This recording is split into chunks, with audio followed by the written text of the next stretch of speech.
नमस्कार दोस्तों, मैं मनोज मुसाफिर साहू नेशनल आवाज़ यूट्यूब चैनल पर आप सभी का स्वागत करता हूं।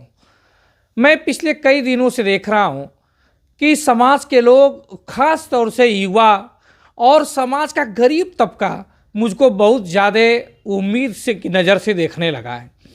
अभी मैंने देखा कि मैं लखनऊ में रहता हूं, तो कुछ लोग फ़ोन किए, आजमगढ़ से थे। उन्होंने कहा कि मैं आपके घर आना चाहता हूं। मैंने सोचा कहीं और मिल लें, क्योंकि तो उन्होंने कहा नहीं, मैं आपके घर ही आना चाहता हूँ। फिर वो आए, मिले। उसमें एक लोग से थोड़ा फ़ोन पे बातचीत हुई थी, बाकी 6 लोग नए थे। जब एक लोगों ने वहाँ पर आए, बैठे, देखा कि अरे यार मनोज मुसाफिर में के यहाँ तो सोफ़ा भी नहीं है, लग्जरी कोई लाइफ नहीं है। जब वो नॉर्मल सामान्य परिवेश, गरीब परिवार, लोअर मिडिल क्लास का परिवेश देखा, तो उन्होंने कहा कि सर, आपकी जो सामाजिक चेतना है और दर्द है, हम आपके साथ शामिल होना चाहते हैं। हमने कहा आप बस ऐसे ही साथ देते रहिए, ये कारवां बढ़ता रहेगा। फिर मैं जब उनको गाड़ी पे ड्रॉप करने गया घर से निकलकर, तो ड्रॉप करते समय वो लोग ज़बरदस्ती मेरे पॉकेट में कोई 100 रुपया, कोई 200, कोई 500 रुपया देने लगा। तो मैंने उन सभी लोगों से, 6 लोगों से गुजारिश की कि सर शर्मिंदा ना करें। एक तो आप मेरे घर आए, उस पर से बिना चाय नाश्ता किए, कुछ किए भी नहीं, और सीधे आप चल दिए। बातचीत 1 घंटा बातचीत हुई सार्थक विषयों पे, सामाजिक विषयों पे। तो ये कौन सा है कि आप अपने इस जन चेतना को जगाने के लिए और एक नया मैं आपके अंदर लीडर देख रहा हूँ, इस कारवां को बढ़ाने के लिए हम बस आशीष के रूप में आपको 150 रुपये दे रहे हैं। ज़्यादा तो दे नहीं रहे हैं, क्योंकि हमारी भी क्षमता नहीं है उतनी। वो लोग भी लोअर मिडिल क्लास से लोग थे, गरीब परिवार से थे, कोई गवर्नमेंट सर्विस वाला नहीं था, कोई व्यापारी वर्ग से नहीं था, कोई बहुत बड़ा प्रॉपर्टी डीलर नहीं था। लेकिन उनके अंदर जब देखा तो मैं अपने आप को रोक नहीं पाया। फिर मैं बोझ तले दब गया कि अब समाज के लोग इस प्रकार से किस देख रहे हैं। ऐसे में देखा देवरिया से वो एक लड़के हैं, वो युवा अवस्था में हैं। वो कहने लगे सर, मैं आपको कुछ डोनेट करना चाहता हूँ। हमने कहा आप स्टूडेंट लाइफ में मत दीजिएगा, मैं नहीं लूँगा पैसा। वो ज़बरदस्ती फिर 135 रुपये दे दिए। मैंने कहा मैं नहीं ले सकता, आप मत करिए। भदोही से ऐसे ही बात आई, भदोही से एक नया युवा। तो फिर मैं सोचता रहा, समझता रहा, लेकिन अचानक एक फ़ोन आया मेरे पास पश्चिमी उत्तर प्रदेश से। और फ़ोन पे आया और उन्होंने कहा कि हमारी माताजी भी आपसे बात कर रही हैं। वो युवा थे, बात करना चाहती हैं। उनकी माताजी ने बात किया, कहा बाबू, मैं तुम्हारा वीडियो हम लोग मोबाइल पे नहीं, टीवी में देखते हैं, बड़ा अच्छा लगता है, और मैं टीचर से रिटायर्ड हूँ। मुझे तुम्हारे अंदर पता नहीं क्यों कि महात्मा गांधी, कांशीराम दिखाई देते हैं, या भाजपा के शब्द में कहूँ तो दीनदयाल उपाध्याय, श्यामा प्रसाद मुखर्जी दिखाई देते हैं। तुम आगे बढ़ो। मेरे लिए बहुत बड़ा शब्द था। मैंने उम्मीद नहीं किया था कि इस प्रकार से लोग देखते होंगे और लोग मुझे इज्जत करते होंगे। उन्होंने कहा तुम आगे बढ़ो, हम तुम्हें जितना तुमने नहीं सोचा होगा उतना हम तुमको मदद करेंगे तन मन धन से, बस तुम आगे बढ़ना, क्योंकि तुम्हारे अंदर जो तुम बोलते हो वो दर्द की। तो मैंने कहा कि मैं दर्द से ही बोलता हूँ, क्योंकि मैं तो जीवन यापन करने के लिए कोचिंग ट्यूशन पढ़ा सकता था, और पढ़ाता भी हूँ अभी भी। लेकिन जब कोई वैचारिक और शिक्षा से जुड़ा हुआ है आदमी, जब दुख दर्द देखता है, तो अचानक उसके अंदर ये भाव आ ही जाते हैं। और मेरे अंदर अब धीरे धीरे, मैं तो ऐसे शुरू में तो ऐसे बनाया रहा था कि समाज को जगाने के लिए, लेकिन जिस प्रकार से उम्मीद की नज़रिए से लोग देख रहे हैं, गरीब और युवा, और जिस प्रकार से मुझे अपने अंदर तमाम महापुरुषों से तुलना करता है, मन करता है कि अब मैं इस समाज के लिए पूरी तरह से सब कुछ त्याग करके इस समाज का हो जाऊं, और इस समाज के लिए कुछ ऐसा करें जिससे कि जिसके अंदर दर्द है वो दर्द बाहर आ जाए। मैं कमेंट में भी देखता हूं, और मैं देखता हूं तो लोगों का दर्द आता है, चाहे वो पॉलिटिशियन हो, ब्यूरोक्रेट्स हो, सरकारी नौकरी वाले लोग हों, या समाज सेवा के लोग हों, या हमारा युवा भाई हो, सब बड़े टकटकी निगाह से, दर्द भरे निगाह से देखते हैं। उनके तो दर्द होता है, वो दर्द निकल के आता है। उन्हें लगता है कि मनोज मुसाफिर हमारी दर्द बोल रहा है, हमारी दर्द को बता रहा है, व्यथा बता रहा है। मैं इस विश्वास की जो डोर है, मैं आपको विश्वास ही दिला सकता हूँ, क्योंकि आप कहेंगे ऐसे तो बहुत लोग दिलाते हैं। उस विश्वास की डोर को टूटने नहीं दिया जाएगा। और इसको मजबूती करके, मैं वैचारिक आदमी हूं, विचारों से लड़ने वाला हूं, मैं वैचारिक क्रांति लाना चाहता हूं और वैचारिक क्रांति से ही परिवर्तन हो सकता है। मैं कोई सामाजिक संगठन बना के राष्ट्रीय अध्यक्ष नहीं बनना चाहता। मैं सामाजिक संगठन बना के धर्मशाला के नाम पे और सामूहिक विवाह के नाम पे या स्कूल कॉलेज के नाम से आपसे चंदा नहीं मांगना चाहता। मैं बस इस नेशनल आवाज को मजबूत करना चाहता हूं।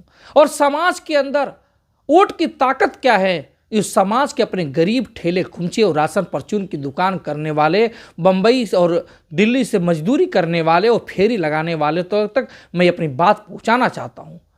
मैं छत्तीसगढ़ और झारखंड के अपने गरीब जो लेबर वर्ग का बच्चा है, जो हमारे परिवार काम कर रहा है, मैं उसकी तकलीफ को गाना और बजाना चाहता हूं। मैं इस बात का पुरजोर मानता हूं कि हमारा समाज जब तक राजनीति में डिसीजन मेकर नहीं बनेगा, विधायक और सांसद बनाने से कुछ हो ही नहीं सकता।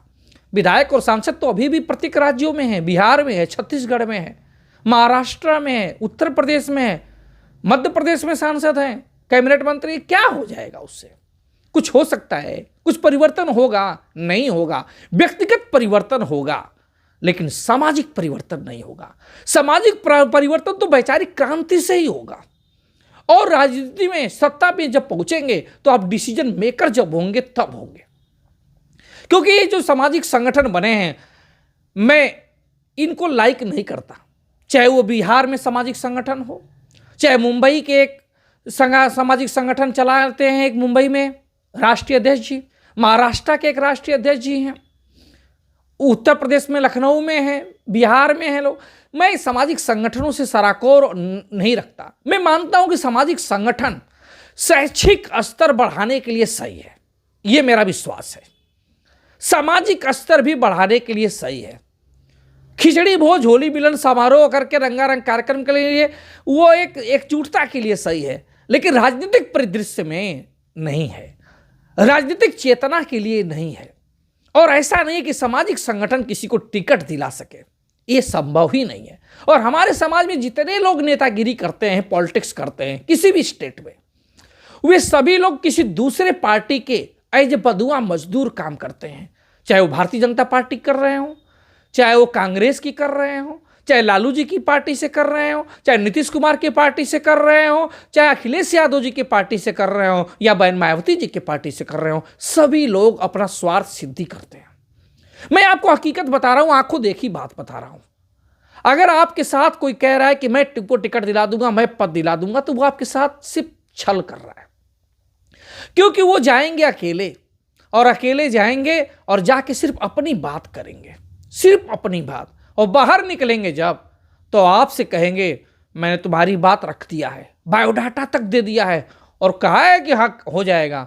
बहुत जानते हैं यार तुमको, बहुत अच्छे आदमी हो तुम, बहुत मेहनत की हो, हाँ बहुत तारीफ कर रहे थे तुम्हारी। ऐसे लोग करते हैं, चाहे वो सपा के लोग हों, भाजपा के हों, कांग्रेस के हों, लालू जी की पार्टी से हों, हर पार्टियों में यही है। क्योंकि सबका इतना बड़ा पेट है अपने समाज के नेताओं का कि वो अपना ही पेट भर लें, अपनी ही भूख को शांत कर लें, और अपनी शांत हो जाएगी तो अपने बेटे को, अपने बेटियों को आगे करेंगे, अपने परिवार के लोगों को आगे करेंगे। आपका नंबर आएगा ही नहीं।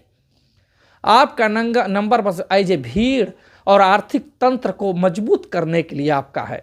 सामाजिक संगठनों का कोई स्कोप नहीं है, सामाजिक संगठनों का कोई लक्ष्य नहीं है। हाँ, ये ठीक है कि सामाजिक संगठन एक पिकनिक स्पॉट है, कहीं दूर पे कहीं सम्मेलन करा देंगे, वहाँ आप जाएंगे, जो पैसे वाले लोग हैं वो उसी बहाने, जितने अच्छी सैलरी वाले लोग हैं वो और अच्छी बिजनेस वाले लोग हैं, उनके लिए घूमने फिरने का साधन हो जाता है कि कहीं अच्छे जगह महाराष्ट्र में या कहीं केरला में कहीं अच्छे जगह हो जाए, वहाँ होटल में जाएं, घूमे फिरे, 2 दिन सम्मेलन करें, 4 दिन घूमें। उनके लिए पिकनिक का माध्यम हो सकता है, टूर का माध्यम है, एक तरह से वो घूम फिर लेते हैं। लेकिन समाज का भला उद्धार नहीं होता इससे, है ना। होगा जो यूज हो रहा है, जो चंदा दे रहा है, वो भी अपने आप में विश्वास की कमी से धीरे धीरे दूर जा रहा है। यही कमी है, यही कारण है कि अब धीरे धीरे समाज सामाजिक संगठनों से कट रहा है। उसको लगता है कि मेरा खाली समय का दोहन, आर्थिक दोहन हो रहा है, लेकिन वो अभी डिसाइड नहीं कर पा रहा है कि मनोज मुसाफिर नेशनल आवाज को हमें सपोर्ट करना है कि नहीं करना है। क्योंकि उसको लगता है कि कहीं ऐसा ना हो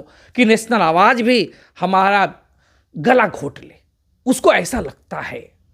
लेकिन मैं ये मानता हूं आने वाले समय में कि कुछ क्रांति आएगी और कुछ बड़ा कार्य किया जाएगा, जिससे समाज का राजनीतिक विकास होगा, राजनीतिक उद्धार होगा। और लोग अक्सर कहते हैं कि मनोज जी, तमाम संगठन और तमाम पार्टियां भी अपने समाज की बन रही हैं। मेरा मानना है कि जब विश्वास की डगर कमजोर होती है, मान लीजिए हम 4 भाई हों, कोई व्यापार मिलजुल के कर रहे हों, जब तक हम चारों में विश्वास होता है वो बिजनेस आगे बढ़ता जाता है। लेकिन चारों के अंदर संदेह हो जाए कि भैया अपना पैसा बचा रहे हैं और छोटे वाले भाई को नहीं दे रहे हैं, छोटा भाई सोचे कि मझले वाले भाई को नहीं दे रहे हैं, वो अपना पैसा बचाने लगे, वो अपना बचाने लगे, वो अकेले बात करने लगे, वो अकेले में बात करने लगे, तो विश्वास की डगर जब मजबूत नहीं होती है, कमजोर हो जाती है, तो उसी समय अब बंटवारा हो जाता है और चारों अलग अलग एक ही माध्यम की दुकान 4 जगह खोल लेते हैं और बिक्री घट जाती है। ठीक उसी प्रकार से सामाजिक संगठनों में भी होता है। हर आदमी, एक आदमी जब राष्ट्रीय अध्यक्ष बनता है और किसी बड़े आदमी से, मुख्यमंत्री या पीएम से या किसी बड़े से मिलता है और कहता है मैं समाज की बात करूंगा, तो जब अकेले में बात करता है और प्रतिनिधि मंडल बना के बात नहीं करता है, तो समाज के अन्य जुड़े हुए लोग जो समय और पैसा दोनों खर्च कर रहे होते हैं, उनको लगता है कि मेरे साथ चीटिंग हो रहा है, क्योंकि मुझे विश्वास भी नहीं लिया जा रहा है। और जब विश्वास की डगर कमजोर हो जाती है तो वहां वो एक नया संगठन बना देता है और नया अध्यक्ष बन जाता है, उसको मेन चेयर चाहिए होती है, और इसी चक्कर में समाज का बंटाढार हो जाता है। और समाज जो ही एक संगठन बनता है, समाज पीछे चला जाता है 10 साल। इस समय आप देखेंगे तो बिहार में कई संगठन, झारखंड में कई संगठन, उत्तर प्रदेश में कई संगठन, मध्य प्रदेश में कई संगठन, छत्तीसगढ़ में संगठन, पूरे देश लेवल पे अनेकों संगठन, और ये संगठन ही समाज को पीछे ले जा रहे हैं। एक दूसरे की बड़े नेताओं से बुराई करना, कोई वैचारिक बात नहीं करता, कोई कैडर की बात नहीं करता, कोई समाज का मजबूत परमानेंट इलाज नहीं सोचता, सब पेन किलर खिलाते हैं। दर्द जब हो रहा है तो उस दर्द का माकूल इलाज नहीं कराते, खाली पेन किलर खाओ। पेन किलर कब तक खाएंगे? लीवर, हार्ट, किडनी सब पेन किलर से डैमेज हो जाएगा और अंतोगत्वा मर जाएंगे, कुछ नहीं बचेगा। इसलिए मैं परमानेंट इलाज की बात करता हूं।